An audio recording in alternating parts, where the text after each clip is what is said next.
પાટણથી મહત્વના સમાચાર સામે આવી રહ્યા છે। 52 અબજના ક્રિકેટના સટ્ટાનો પર્દાફાશ થયો છે। ગુજરાતના પાટણમાં બેઠા બેઠા દુબઈમાં ચલાવવામાં આવી રહેલા એક ઇન્ટરનેશનલ ક્રિકેટ સટ્ટાના નેટવર્કનો ખુલાસો થયો છે। ભુજ સાયબર ક્રાઇમ બાતમીને આધારે કરેલી તપાસમાં એક જ વર્ષમાં 52 અબજનું ટર્નઓવર કરતું સટ્ટા રેકેટ ઝડપાયું છે। ભુજની સાયબર ક્રાઇમને બાતમી મળી હતી કે મોટા પાયે ઓનલાઈન ક્રિકેટ સટ્ટાનું નેટવર્ક ચલાવનાર એક આરોપી હાલ પાટણ ખાતે આવ્યો છે।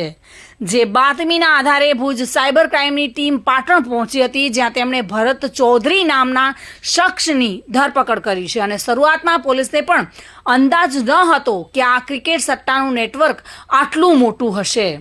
જોકે આરોપીની પૂછપરછ અને તેનો ફોન ચેક કરતા પોલીસના હોશ ઉડી ગયા હતા। આ નેટવર્ક કરોડ 2 કરોડનું નહીં પરંતુ 52 અબજ રૂપિયાનું નીકળ્યું હતું। આરોપી ભરતે તેના સાથીદારો સાથે મળીને માત્ર એક જ વર્ષમાં 52 અબજનું ટર્નઓવર કરી લીધું હતું અને આ બાબતે આરોપીને કોર્ટમાં રજૂ કરતા કોર્ટે 1 ઓગસ્ટ સુધીના રિમાન્ડ પણ મંજૂર કર્યા છે।